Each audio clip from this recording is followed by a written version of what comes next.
All right, everybody, welcome to this episode of Around the Loop podcast. Today, I have a special guest. I have an entrepreneur, a barber, no other than Justin Lewis today. So thank you so much for being on the show. I really appreciate it, and thank you for inviting me here to your place. No, I appreciate you, Giovanni, for reaching out and wanting to talk to me. Yes, It's sir. something different for me. I'm excited. So I wanted to get your story out there. Let's tell the world who you are. Let's introduce yourself a little bit. Well, to kind of sum it up, after a little bit of personal discovery, I would consider myself more of a charismatic visionary, hustler for sure.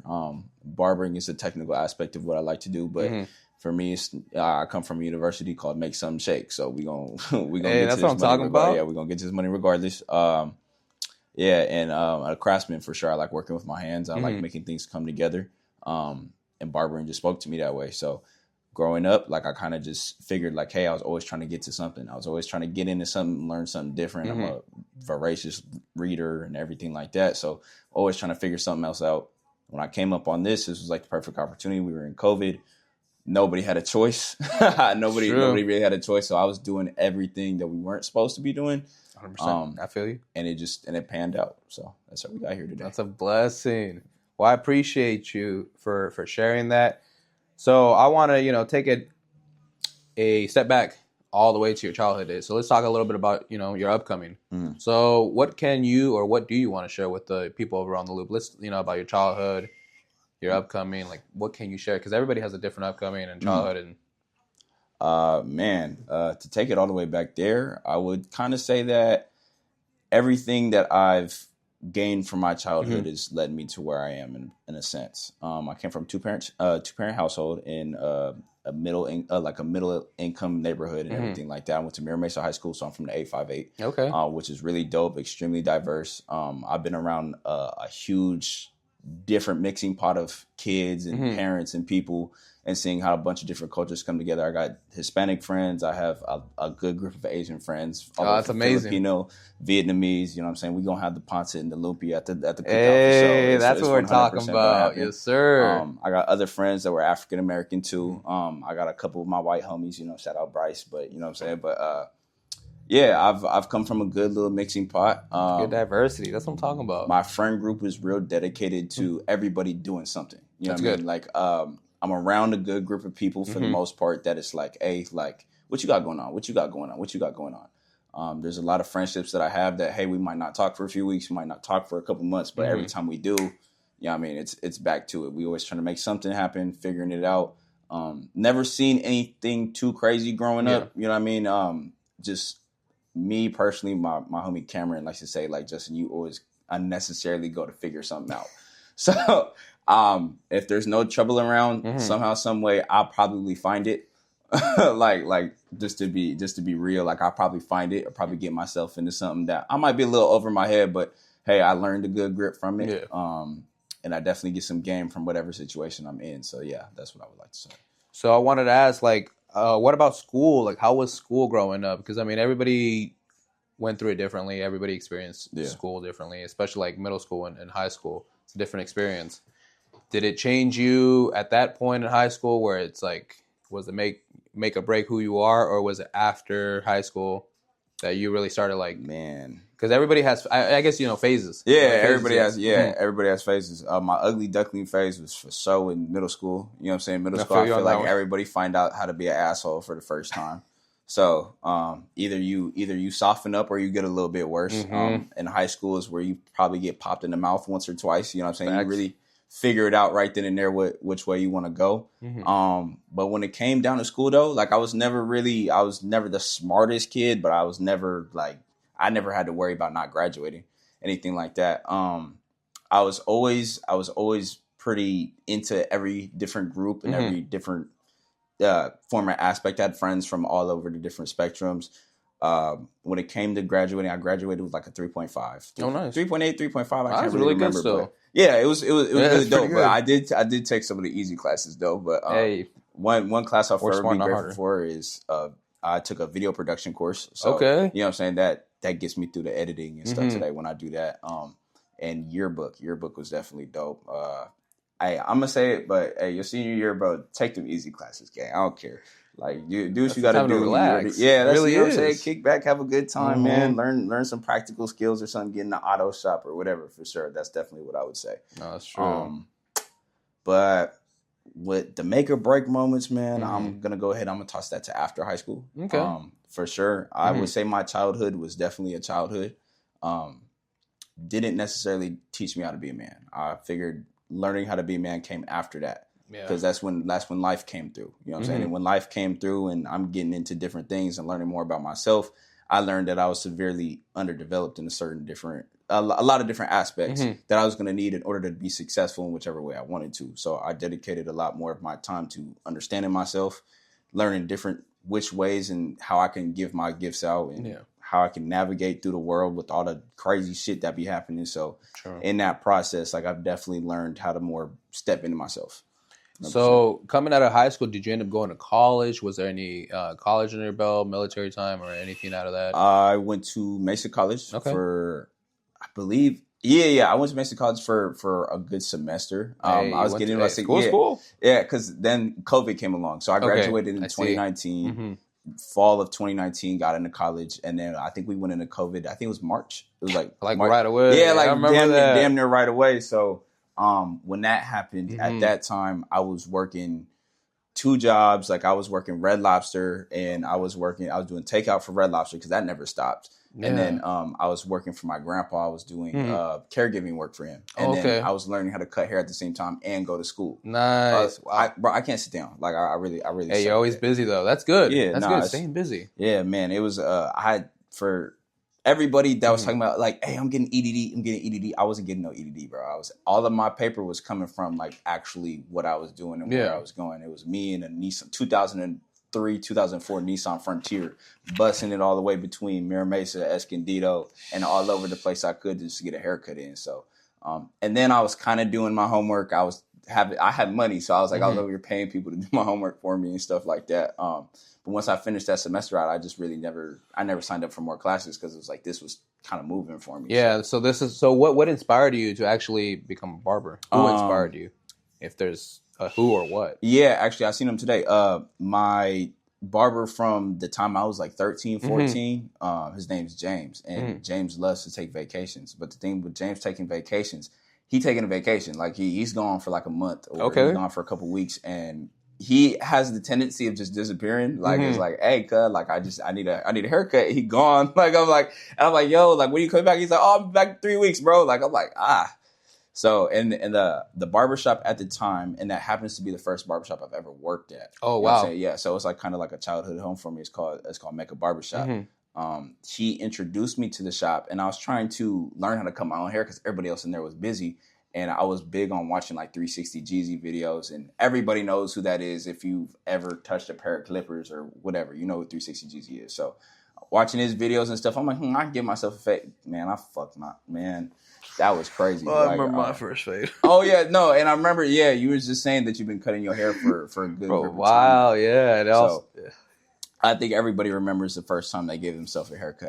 That was a crucial moment. But what I got from it was, it's fun. You know what I'm saying? It was definitely fun. I cut the hole on top of the trash bag. I put my trash bag on my body. That's what I did too. And I cut the arms out because I'm like, shit. Well, like now it's weird, so I cut the arms out. I put my arms through the holes, like trying to figure it out. And I went ahead and gave myself a fucking Nike sign on the front of my head. But you know what I mean? It worked out in the end because again, like that I kind of felt like a kid getting like a Rubik's Cube or something for the first time. You know what I mean? Okay. Where it's like, hey, like this is something new for me to figure out. And I was really heavy on sports when I was younger. So it kind of gave me that same feeling of like, oh, I can always get better at it. True. Oh, like, you know what I'm saying? That I see so many people doing different things. Like I want to try this. Like I want to try to get this going on. And then we happen to get in COVID. And when COVID happened again, like it was kind of like, oh, bring your ass. Like, oh, the homies, oh, come on. Like, come on, let me try it. Come on. So yeah, that's how I got into it. Oh, that's a blessing. That's a blessing. Cause during COVID, I can't tell you how many alleged haircuts I gave out. Oh yeah, right. Allegedly on the record, but it comes in clutch for having that skill. I mean, it started for me My dad just kept giving me high and tights, Oh man, boy! So I got tired of it, and I got made fun of in high school. People would be like, "Why you keep having high and tights?" I was like, "I don't know. That's the only haircut I've been having." Your parents, I don't know. I love my dad for what he did, though. That's crazy, though. Like, I mean, even me, like, I feel like every black kid get that peanut head special for the first like 13 years for your life. Like, I don't know if it's because it's, you know what I'm saying? Like your cut, G, like whatever it is, like. Them first 12 years of your life, you going with that peanut head special for sure. Yo, I feel you on that, and that's what kicked it off. And I was just like, yo, I'm gonna start cutting my own hair. And I remember my first fade, and man, that shit was fucked up. But hey, man, that's what inspired it for sure. It definitely inspired it. So after during COVID, when did you discover? When did you find out that you were actually gonna dream about opening a shop or having a place of your own, or instead of being a mobile barber at the time? Technically, that's what it was, right? Yeah, I was strictly mobile. I was cutting out the back of a truck, or like I was bringing my briefcase, and I was over at San Diego State all the time. Like I was over at SDSU cutting the football players. Hell yeah. Going down the street, there's this place called Boulevard 63. I'd be up in there all day long, cutting like 15 dudes in a day. Like, you know what I mean? Just going back and forth. That's what I'm talking about. Hustling. Around that time, the barbershop idea was never really in my head. It was more of I kind of felt like Kobe in the gym. You know what I mean? Like, it was kind of like a feeling of like, bro, I can keep going. Like, I can just keep going. Like, this is working for me. I can keep going. Like, I got it. I kind of got into like a flow state of I'm grinding right now. Like, I'm working. I got that little tunnel vision thing that I got. Yeah. That really locked it in for me, though, for sure. And then everything else is kind of lined up for itself. So at what point did you lock in and you said, you know what, I'm actually going to start school? That's a good question. To answer your question, I decided I wasn't going to go back to school when I opened my Cash App and I seen $4,000 sitting there, like off of like 2 months worth. Not even 2 months, like probably a month and a half worth of work. Jeez. And that's just off of haircuts. My Cash App was strictly haircuts. That was nothing else. That wasn't including the 2 paychecks that I was already getting and everything else that I was like, I want to work for it. You know what I mean? All right, like, well, I want to go to school for it. But even today, my philosophy with school is like, hey, if you going into a profession where it really does take a degree for you to go ahead and get to a license, 100%, I would do that. But there's a lot of people that have like a creative and entrepreneurial side to them. I figure if you can do it, go into that. You know what I'm saying? Spend your time exactly where it is that you find your talents at. Not just because the money's good. You know what I mean? Like, money at some point, if it's fast, it's gonna go just as fast as that's true. Nothing's good on the fast pace like that. Yeah, it's not the easiest thing to just lean into something that you know is hitting right now. You know what I mean? Unless you have like an actual structure that you built for it and a foundation for it, and if you can flip sides, you can get with the times and things like that. Okay, yeah, for sure, lean into it. But if it's a quick snatch and grab, don't drop out of college for that. For sure, there's too many different ways. So my question for you is, for people that want to jump into school, what recommendations or what advice can you give to those people as far as like, how would you find the right school? How do you come across finding the right school or not getting ripped off from a school that is a school? That's what I'm curious. And and that's funny off of our earlier conversation. But man, when it comes to the barber industry, I would say, especially for young people trying to get into it, don't lean on the school necessarily to teach you everything it is that you want to know. At some point, you got to think about it. Are you going to get cut by the person that's been cutting for 15 years, but maybe he hasn't gone to school, doesn't have a license, or you're going to get cut by the kid that comes from barber school? He knows all the technical aspects. He knows everything out the book, you know what I'm saying, etiquette-wise, ethics-wise, but he's never touched your head a day in his life. You know what I mean? Or hasn't worked with your hair texture at all. Yeah, I see that. In that case, I would say definitely take the time to learn on your own. You're going to have to go out your way to get extra haircuts, go out on the street. You're going to have to talk to people. Getting into school is also a way to learn how to be creative in yourself. At the end of the day, you're branding yourself. You're not only just cutting the hair. You don't want to just come into a shop just knowing that, hey, like, I'm just cutting hair all day waiting on walk-ins. You're learning how to brand yourself for the first time. Discover what it is that's about you that's going to gravitate your audience towards you, and learn how to make an emphasis on that early, and then just keep hammering it in, keep working on it. When it comes down to picking a school, though, I would definitely pick a school that comes from your your culture, your area, whatever it is that's got the right vibe for you, that's got the right energy, and that you've seen they truly invest emotionally into the kids, into the work, and you can tell. Like a lot of these schools have like Instagrams now and their websites. You can tell how much work and effort and how much they care. Are they having workshops? Are they having other barbers in the industry that not only you know what I'm saying coming through and actually teaching? Are they teaching things outside of just the technical aspect of cutting hair? Are you learning social media marketing tactics? Are you learning things about LLC in your name and business moves and all those other things like that? There's a lot that goes into it that you need to develop a passion for. And if you go to a barber school that doesn't have that, you're going to kind of be asked out and figure it out on your own. That's true. And then when you mentioned about the LLC and stuff and branding yourself, like, yeah, let's talk about that a little bit about how important it is to brand yourself. At the end of the day, like, what advice can you give to people that are trying to learn how to brand themselves? Like, especially if they're nervous, scared, or especially starting an LLC, because that is truly one of the most important things. It comes down to a couple of different points. First of all, it's scared money don't make no money, for one. If you're truly betting on yourself, you need to bet on yourself. Faith is absolute. It doesn't have any questions. It's not if, ands, or buts. It's not leaning half and half. We don't sit on the fence. You pick one side and you choose it. If you choose in a route where, hey, I'm going to lean all the way into this for myself and I'm going to take this route, you need to take it. You know what I'm saying? Like, I've seen and I've been in plenty of situations where it's like, man, I'm kind of nervous. I don't know if I want to get into this or whatever. And it's going to cost you. It might not cost you right up in front of your face, but the more ledges that you step away from, it's only going to make it easier to keep stepping away from ledges in the future. The biggest thing when it comes to even getting into any sort of industry as an entrepreneur is like the fact that you're going to have to know yourself before anything. Creating a personal brand comes down to the fact is like, what are you doing as a person that's going to gravitate your audience towards you? I like to think of my clientele as members instead of clients.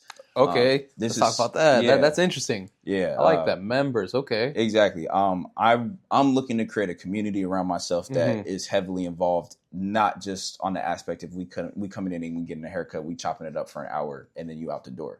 I want to create an experience that's something that's everlasting. And as I continue to grow as a person, because I'm heavily investing in myself 24/7. You'll be able to grow with me, or you'll be able to take something away from that. Okay. And that keeps people coming. You could be a different city away, different state away, but this is a central space for you to come back to, and that you can see like, hey, like Jay's still working, or we still working, or we still got this going on. Like every time you come around, there's a resource for you that you can take away from. Cold Cuts Brands dropped a video last year at the beginning of 2024. Okay. It's only got 844 views though. I think it's the most valuable video that I've ever watched though. It came back to a point is like, hey, like we living in a time of inflation and skill levels are jumping at a rapid pace, especially as 100%. Social media grows and these online courses are coming out from different barbers and stuff like that. Now, what's going to be the difference between somebody paying $40 with you and $40 with somebody else? Because everybody at that point got the same skill level. True. What sets you apart? It's going to be how much are you investing in yourself? At this point, value has to be more than what we're actually physically doing. I can give a clean ass fade for sure, but so can somebody else. So, you know what I'm saying? Shelly was here. She I be learning from her every day. You know what I mean? So what the differentiation is going to be in between these processes is how much value are you providing for these people that are connecting them to you instead of what you're doing. I see. Okay. That's the biggest thing. And when you break it down like that, it's nice because it's not you're no longer seeing them as clients. It's more than that. It's a full investment. It's a community, like you say. You're building a group right there, and it's really nice to see the growth in that, and they can see you grow too, and you can see them grow as well. So I wanted to ask as well, when it came to finding your barbershop, like how did you come down to this place? How did you end up here? Man, that is a touchy one in itself. So like I told you earlier, I'm coming from my hometown of Mira Mesa and the most popping shop we got over there, Mecca Barbershop. I've spent the 4 out of 5 years I've been cutting hair, I spent it there. And I've gotten so much game, wisdom, and knowledge and been able to come to different understandings in so many different phases in my life over there. it came to a point where I was like, hey man, like I feel like I've contributed as much as I can to this space. Yes. There was a lot of things that I was doing on the back end when it came to educating myself, when it came to growing within myself and seeing myself take off in a different direction that I wasn't necessarily feeling the spark for because of how comfortable I was. And that was, so you got too comfortable. Yeah, exactly. And that was the thing. When I talked to Vic, and that's one of my first mentors, like he's like one of the uncles I never had, but we had a discussion when I was getting ready to leave the shop, like, hey bro, at the end of the day, this is a leather couch. You know what I mean? Like this is a place where it's like we were based right outside of Miramar. You know what I'm saying? So we had constant walk-in flow. Everybody in Mira Mesa knew the shop. So we had constant people coming in all the time based off the legacy of the shop that we already had. True. And for me, seeing everything that it is that I wanted to build for myself at some point in the future, I knew that I was going to have to skin my knees a little bit. Like I knew that the comfortability that I had here, even though it felt good, was not going to be what I needed in order to get what I actually wanted. No, true. You won't. And unfortunately, that's the honest truth is you won't get to that point if you're forever in one spot. You gotta have to keep going and growing and growing. And you got to push yourself. And in a sense, for somebody else, Mecca might be that place where it's like, hey, they landed there. And now everything for them is up and up and up. And for me, since I came into that situation, such a easy, smooth, loving, and just giving situation in which I was, I was a little spoiled. You know what I'm saying? I was a little spoiled. I was getting it. I was, you know what I'm saying? I was messing around, having my life. Like I had my money and everything. Everything was cool. You know what I mean? Like I was used to that. But I knew me being in that mind state was the one thing that was fucking me up from, hey, like we finna take off. So when it came to this opportunity, me and Shelly, we have a mutual friend, and his name's Bryce, and he lives across the street. He owns Soul Shakedown Studios down the street. Nice. I cut his hair. She does music at his studio. So they get to chopping it up. She had this brand new space that she was getting into. And then they were just talking, and then Bryce was like telling her like, hey, I got a friend, like he's, you know what I'm saying, he's real nice and he's trying to figure something out for himself. Like, and I think you guys would click. He comes back to me like, hey bro, like I think this would be great for you. I think this would be fantastic. And at that point, like I told you, I live in Mission Valley. So that's a 45-minute drive. I'm like, bro, my clientele's not over there, bro. Like, dudes is lazy. Like, I'm lazy. You know what I mean? Like, I'm not. At first, I didn't want to do it. But he just kept saying, like, nah, bro. Like, I know you can do this. I know this is for you. This is the opportunity that you've been looking for. Like, I'm telling you, it's it. So I'm like, all right, let's go have a conversation. So I came here. Me and Shelly sat down. We had a talk about everything it is that we were looking for in. When it came down to this space and what we saw in the future. And at some point, she's asking me a couple questions, and then like my drive sets going, and like I start asking her questions. You know what I mean? I'm asking her like, hey, because she does music. So like, hey, if music takes off for you, what do you see for this space? True. What do you see for yourself when you're taking this in a different direction in the next 5 to 7 years? She has a pretty big name, especially in SoCal and especially in San Marcos. Everybody out here knows her and the motion that she got going on. So I'm like, okay, so when it comes to that, where is it do you see yourself taking it? You know what I mean? Like at what point does it stop for you? We start going back and forth. We having a good conversation. Everything clicked, and right there she was like, hey, like the spot's yours if you want it. Went back home. I didn't want to sit on it too long because I was like, bro, you know what you need to do. And I made that decision. I'm like, okay, I'm finna strap down. I'm finna make something shake. I'm finna bring my ass here, and so we are. Yes, sir.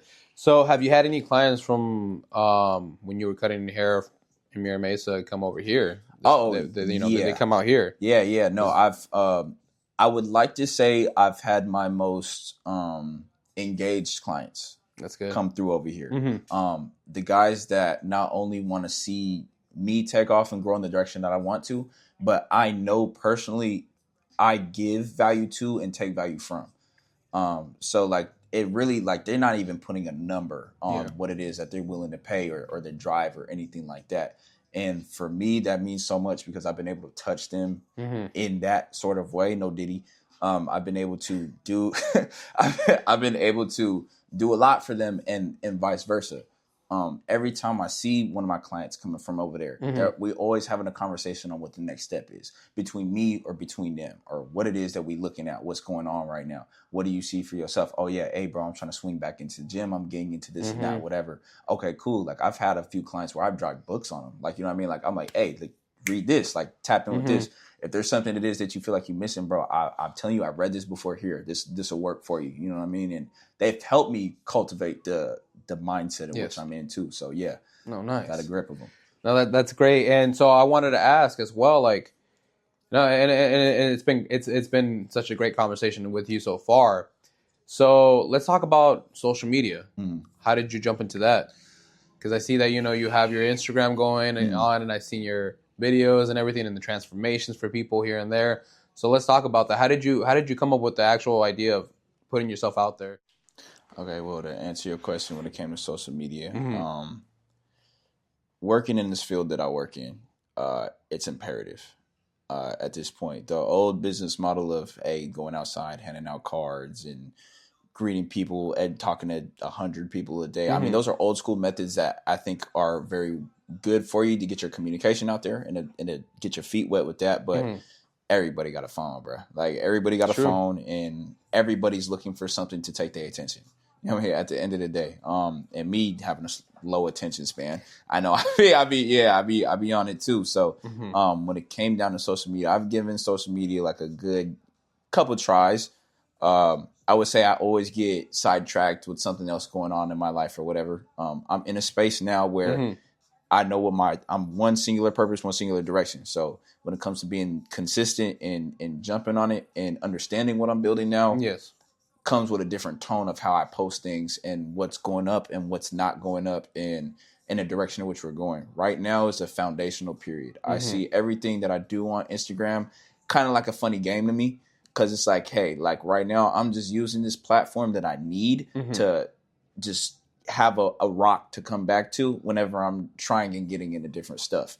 I got a landing page coming soon. That at some point is going to have like a sign up login point where my members can come in and we can actively interact with each other. Oh, that's really cool. Yeah, and have like a real community behind it. And then like where things like this, like the podcasting space or whatever, at some point, people will be able to get a sneak peek or a different look, or when I'm doing certain things, like if I'm start streaming or anything when I'm home, going over things that I'm learning or different things that I'm getting into, bringing things from the shop back home and discussing different topics and stuff like that. That'll be up on there too. And then my community can get together and we can all talk and people will be able to post their own videos or whatever. And we can just get down to have different conversations and stuff like that. I see. Okay. So no, that's awesome. And, you know, and that's, and that really like brings it down to branding, self-branding. And, you know, and you're you know, how you're bringing all the work you're doing, you're bringing it together. You're always 24/7 working. So it's always entrepreneur, finding new ways, you know, and especially with social media, like you said, for people with low attention span or people that are just trying to find a new way to get creative, there's always a new way to do it. And especially like you said, if you got a phone, there is no excuse not to be able to make money. There's no excuse not to be out there and branding yourself. If you could go on TikTok Live and say, thanks for the tacos, and leave with $300 more than you had before, bro, you can make some shit sick. I don't care. If at this point, if you don't got nothing going on, bro, it's on you. That's true. But to go back to the personal branding, everything kind of boiled down to one particular message for me that I put on my Cut App page. Okay, it's not the haircut, it's not the gym, it's not the things that we do, it's about the transformation. So it all comes down to who we're growing to be, and that's who we truly are. In all my work that I've done with myself, like I've come to understand self-growth isn't a thing of adding to yourself, it's a removal process. You're already enough to begin with, but certain things, you got certain traumas, certain fears, certain ignorances that you have that are holding you back from your true self. So that's a great way to put it. My whole process is about let's remove those things from you so you can be who you truly are freely in a sense. And everybody has their own individual way they see shit, how they do things, what they can put out. I don't even think I'm the hardest version of myself yet. I still think that I'm in a position where, I'm still stacking chips on a day-to-day basis. And at some point, I want to teach other people how to not only stack their chips, but how they move and how they speak into the universe and how they relate themselves out to the world and be able to manifest their own thing in a physical realm. So yeah, at the end of the day, the personal brand is way beyond the haircut. For right now, this is just a technical aspect of what we do, but it's not going to stay that way forever. It's just going to be an additive to it. I wanted to ask, so is there any funny stories that you can share, any honorable stories and mentions of you being a barber? If you had any oopsies, like you're cutting hair and the guard magically falls off? Oh, yeah, I've had that before, for sure. Man, guard falling off. Yeah, there was actually... there was one time. This is when I first started. I was cutting my homeboy Jackson, right? And if he sees this, hey, my boy, I'm sorry. I'm real sorry, gang. He was actually like my second haircut. And I'm using my Oster Fast Feeds, and so Oster Fast Feeds, they got a magnetic guard set, yes, right? And I know you know this because you because so they got a magnetic guard set. But if you don't put it on all the way, though, it's gonna flip off, bruh. I'm over here. I'm trying to give him a high taper, right? Man, I turned that shit into a mid fade. I'm going up with the 2 guard, and I didn't have it on all the way. I didn't hear that snap. I just snapped it on there. And then so when I went to go like dip it onto his head, like it popped backwards. Oh, and then the metal guard, and it just went up and psh, it just went up and psh, just like that. And luckily he didn't even really notice. So I mean, like it just took me 2 hours longer. You know what I mean? And at this point I was only charging $10 and he gave me 20. And I'm sitting here like I'm getting on the way home and I'm thinking I just got away with the heinous crime. Y'all should throw me in a fucking jail right now. Like, this is crazy. Throw the book at me for what I did. You could have been a villain right there. You could have been like, how many more can I pull off? Yeah, I'm like, yo, hey, like, can he pay me double for that? I'm like, then no, that's just the homie showing love. But man, when it comes down to it, like, you know what I'm saying, you hear so many different stories and things on a daily basis. It's kind of hard not to get something from it. That's what I kind of love about it the most. I feel like people are like the best books you can read at some point. Like everybody's individual experience is something that only they have, and a lens that only they have. It's a rose-colored lens you'll never have. So you can get something from everybody somehow, some way. You know what I mean? Like everybody has a route and way as to which the way they are and why they got here. So I mean, I just try to take from everybody, and I got like plenty of little funny stories and stuff like that I could pull from. But yeah, that main mess up with Jackson though, that's my big one. That's my big one. Anything else, if a guard ever fell off in a different situation, it's been in a place where I can fix it. You know what I mean? That's good. I'm to the point now where I'm confident enough in what I do. I'm like, bro, like I don't really care what happens as long as it's not skin bald on the top. Like, bro, I think I can. That's what I'm saying. I mean, maybe you could. That's the only thing I feel like you can't really save is if you really just went ahead and, you know what I'm saying, yank somebody really. I've had a situation where a dad wanted the kid to cut the hair off, right? But I was going to be funny with it. And I let the kid go ahead and tell me what he wanted, right? And at this time, he had like a fro that was out this way. He's a light-skinned kid, so like when their hair grows out, it's like a wild mess. You know what I mean? But the dad wanted like a number 2 on top. Oh, okay. Just wanted to get rid of it. So I'm like, all right, Pops, yeah, I got you. And then the kid was over here telling me, yeah, bro, just keep the top. You know what I mean? I just want to do it. And mind you, he's like 9. Like, he's like 9. So he thinking he got it, right? I'm like, oh, yeah, for so. Yeah, I got you, little bro. Like, it's cool. Yeah. Shink. Like, I went ahead and then I was like, oh, my bad, bro. Like, oh, my bad, bro. And then, like, his pop started giggling a little bit. His pop started laughing. Yeah. And he was like, bro, what? I'm like, and I was like, hey, bro, like, we were just playing, bro. Like, your dad said, like, he not going for that shit no more. So, like, we just go ahead and cut it off. Like, it's all good. But this is before I even got in the shop. Like, this is during that COVID time. So, it was cool. He didn't have to go to school or nothing. So, like, that's good. Yeah, but that was definitely, that was a funny ass moment for sure.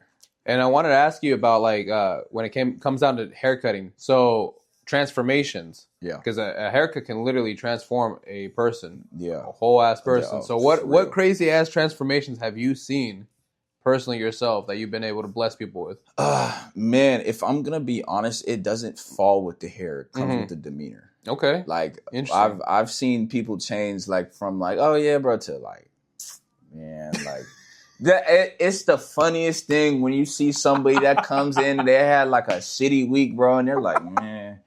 And then you go ahead and you get that sauce on them, you know what I mean? And they're like, man, shit. Like, I'm finna, you know what I'm saying? I'm finna go get to it. That's my favorite thing on the plane, because that's how I feel all the time. I always feel like that. Great. Like, so, like, just know that I can impart that feeling. Mm-hmm. Sometimes it's going to be a simple taper. Sometimes it might just be a lineup. But it's the fact of what that energy does for people, you know what I mean? And how it really will turn somebody up. You know what I mean? Personally, our cameraman right there, Kurt. There's been plenty of situations where he talking and he be yapping, like we be talking and going back and forth or whatever. After he get the cut, he be like, "Shit, I'm back." like shit, I'm back. He totally forgetting about whatever girl or whatever situation he had going on. He not even tripping about that no more. He finna go get another one. The city's his. Yeah, exactly. Like, you know what I'm saying? Like, the city's yours, world is mine. You know what I mean? Like, it's. That's what I'm talking about. And I love making sure people leave with that type of energy for sure. Like, and it translates to everything that you do. At the end of the day, I want you to come into any space that you walk into with that confidence, with that air of like, hey, I can do whatever it is that I want to. You know what I'm saying? Given the right positive tone and everything like that, the world is yours, and you should feel like that. You should walk around like that. You should celebrate yourself that way. So I just make sure to do my part, make sure that they have that when they leave me for sure. So for folks that want to book an appointment with you after they see this episode and they want to book an appointment and come out with you, where can they do this through? Okay, so right now I'm particularly on the Cut app. So I'm on the Cut app right there, and on my Instagram at officiallyJL. You can find my link right there in my bio. I'll make sure I put it on there. Yeah, I appreciate that. Sir. When I get that landing page up there, though, that'll also be another way that you can book with me too. It's still in the works right now, still working on it. But when it is up there, you'll have an option to book on there as well. But yeah, those are going to be my main two. If you catch me in person, you can always chop it up with me. I always got my dot card on me, so I can tap my phone on your phone, lock you in that way. Nice. But yeah, those are going to be the main ways right now. Okay. And two final questions before we start wrapping it up, or actually one more. Is there anything else that you would like to share with Around the Loop? Anything that I missed possibly, or anything that you want to share that I didn't actually go over? Because this is the time. Sometimes I might forget that, we didn't cover this and that. I'm like, no, well, this is the time to actually, think about it. Oh, did we miss that or we missed that? Because we'll always do a part 2. That's for sure. So we'll run it with a part 2 down the road too. That'd be dope. See the growth. That's what that's my future goal, is to do part 2s with a lot of people just to see the growth. Oh, man, that's my favorite thing. I'm gonna leave y'all with this, because this is how I'm thinking about it on a regular day-to-day basis. Comfortability is nice, but nothing grows there. So every time you step away from your heart beating out of your chest, when you feel that fear really kicking in, every time you take a step back from that, you're taking a step back from who you could truly be. You know what I'm saying? At some point, when it comes to that moment and you feel that sweat dialing in, you feel the room getting a lot warmer than what it was 10 minutes ago, you are on the verge of freedom somehow, some way. And you are on the verge of leveling up. And every time you take a step back from that, you're losing. That's right. You won the moment that you went for what you wanted. The outcome might not necessarily be what you wanted. It's the person that you're becoming on the way to getting those outcomes. Speak to yourself correctly. Affirm yourself. Make sure you take the time to learn yourself and be positive. It's not a bad thing to love and appreciate yourself. It's not a bad thing to wake up in the morning and feel good. It's not a bad thing to speak good things into the universe and to celebrate yourself as a king or queen. I recommend everybody to do that. And nobody's exempt from that. Everybody has the opportunity to be great. You just have to allow yourself to be. That's true. And coming from the fence, like, I ain't always hold my end up, hold my part of the bargain up to myself. So I hold that respect up to myself every day now. There's not a negative thought that comes into my head that lasts longer than 2 minutes. I'm always pushing to get forward to it. And I want to make sure everybody else feels like that too. So the best thing that I could do is make sure to tell y'all, hey, like, it's okay. And you're good. And you're not looking to be perfect. You're looking to be you. And that's the best form of perfection that there is. Just be yourself. So, hey, get to it. No, I really appreciate that, and thank you. Honestly, that actually covered the 2 questions I was going to ask you. Is what advice do you have for either the younger version of you or for the people around the loop? And you literally killed it right there without me asking. So I appreciate that. I appreciate it. The questions, man. And I'm looking forward to doing a part 2 with you down the road. Seeing the growth, especially with both of us, especially with you and the barber and the entrepreneur side, seeing what's next. And actually, for the people out there, do you have anything brewing? Anything? Yeah, I got 2 things. I got 2 things going on right now. Mm-hmm. March 16th, okay, I'm gonna be doing a barber studio. I'm gonna be doing like a barber battle at 316th Studio. Okay, it's a new studio is coming up, but they definitely wanted me to come up there, showcase a cut, and give a good little conversation, have a good little talk. It's gonna be me and some pretty big heads in the industry, like really gonna be over there. So if you get the opportunity, I would suggest for people to stop by, especially if you're a young barber or anything like that. You can definitely chop it up, get some game, and I would love to talk to you. I would love to talk to you, get with you. You know what I mean? Like, that's one of my favorite things to do is to communicate. So I'm with that. May 3rd, actually, in Mira Mesa, in my hometown, in the Red Lobster parking lot. I'm going to be taking part of a shoe and vintage a shoe and vintage event. Yeah. And I'll be there taking my appointments for the day. I'll have a whole tent set up. And then there's going to be a way to get raffle tickets by coming just to even come fuck with my Instagram or anything like that. You'll get raffle tickets for the free shoe giveaway, and things like that. There's going to be some more things I'm going to keep hush up on, but that's coming on May 3rd. So. Oh, y'all got to tap in for that. You can't miss that opportunity. Sure. Shout out Auto Kick. Shout out the Kickback. You know what I mean? And we taking over Mira Mesa on May 3rd, so make sure you tap in with that. I appreciate it. And like I said, thank you so much for being on this episode. I really appreciate everything. I appreciate you bringing me here into your home, into your barbershop. And like I said, I'm looking forward for a part 2. And it was an honor and privilege to have you on the show. So thank you so much. Speak to you, Gio. I appreciate that. No, for sure. And that's a wrap. Appreciate it. That's it. Good. Thank you.